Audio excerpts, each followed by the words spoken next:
Hey everyone, this is Michael again, and welcome to another review. And if you saw at the end of my previous video, which I reviewed the Spiderwick Chronicles, I said I was going to review the first season of Fuller House, and that's what this review is going to be on, the first season of Fuller House.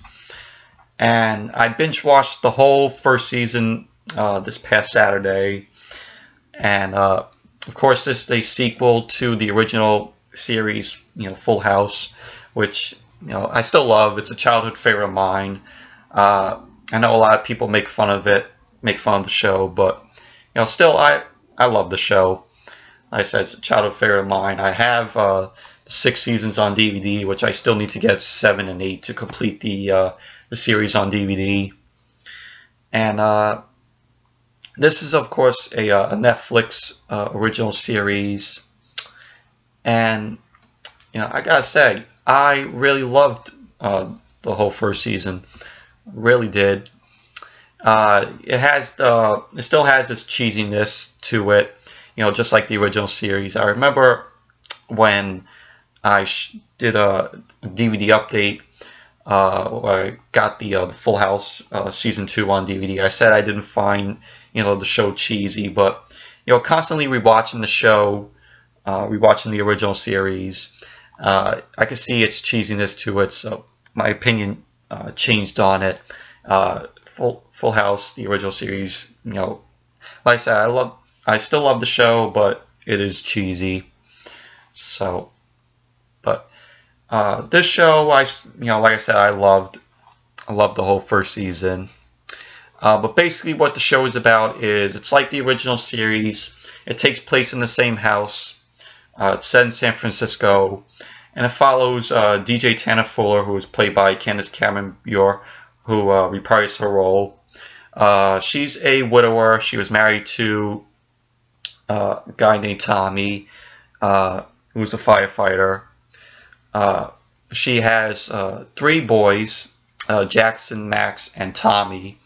And Tommy is played by twins. And I can already tell this character is going to be the Michelle of the show if the series goes on. Also, DJ, she is a veterinarian. Also, you have Stephanie, played by Joey Sweden, who reprised her role.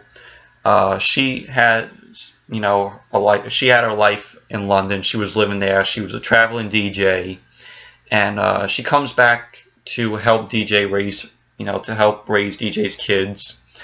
And you have Kimmy Gibbler, who is played by Andrea Barber, who reprised her role. If you've seen the original series, you know she was DJ's best friend.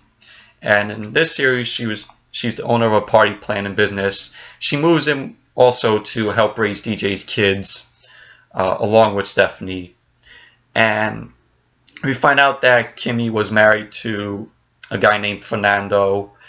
They have a daughter named Ramona, which both Kimmy and Ramona, end up moving in. Kimmy ends up living in the attic. If you remember in the original series, that's where Jesse and Becky lived, after they got married. And, Nikki and Alex used to live upstairs too, in that little room, which Ramona in this series is now living in. And also you have, it's just them, it's just, Stephanie and Kimmy. They're just there to help DJ raise her kids, and pretty much that's basically what the plot to the show is. You also have Steve. If you remember Steve, she was DJ's ex-boyfriend in the original series, who was played by Scott Weinger. He's here, and he wants to try and get back with DJ, but the problem is there's this guy also named Matt, who's played by John Brotherton, who is a co-worker who works with DJ at the veterinarian place, and he really likes her too. And it's just basically, they're in a love triangle, Steve and Matt, to try to see, who DJ loves more. So it's basically that. And you also have the characters from the original series coming back. Of course, you have Jesse, played by John Stamos, who actually is a producer of this show too. He comes back, and we find out that he's a music composer for General Hospital. You also have Danny Tanner, aka Bob Saget, coming back. We find out that him and Becky have this new talk show called Wake Up USA. You have Dave Coulier, who reprised his role as Joey Gladstone, which we find out now that he's a comedian working in Las Vegas. And then you have the twins, Nikki and Alex, come back for an episode, which they've spent 6 years in college, and they plan to open a fish taco truck together, which that's funny. But the whole first season I really loved. Like I said, we're just seeing some of the original cast come back. You had an episode where, of course, they have a dog, which kind of reminds us of Comet, who was the dog from the original series.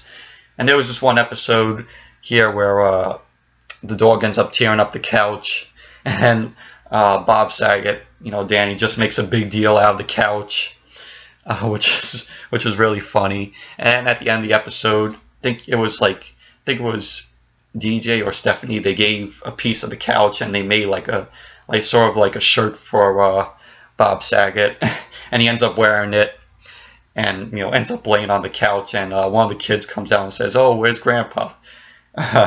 And Bob Saget's character just ends up laying there, which was funny. And you have Fernando coming in. He's still there. He wants to try and get back with Kimmy, and you could tell that Kimmy still has feelings for him, and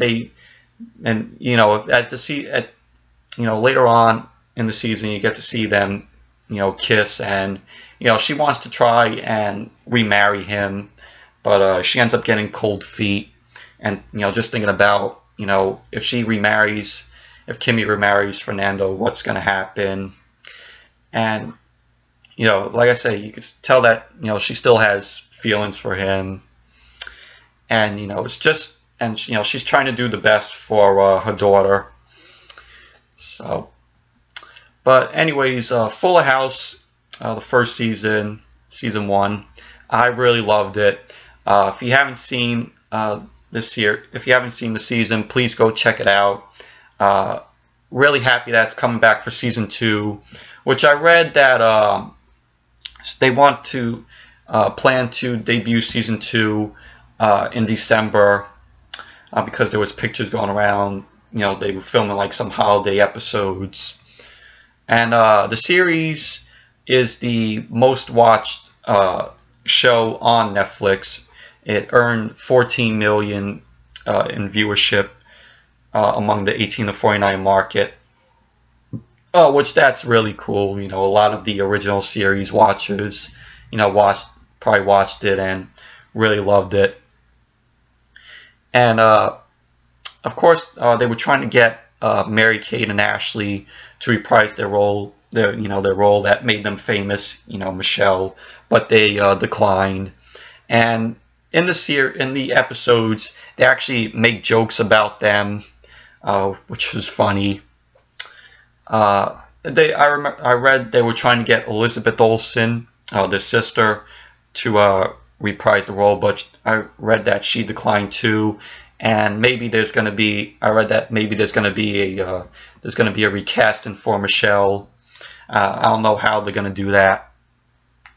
But anyways, Fuller House, the first season, I really loved it.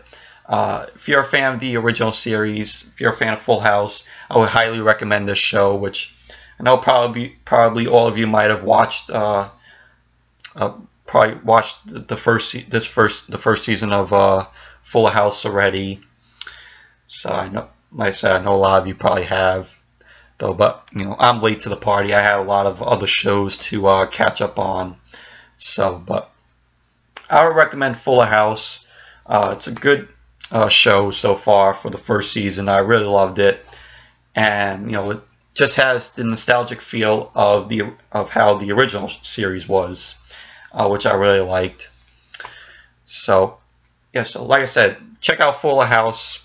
I loved it, and a lot of you fans who were fans of the original series will love it too. So, and I forgot to say that the theme song to the show, it's sung by Carly Rae Jepsen.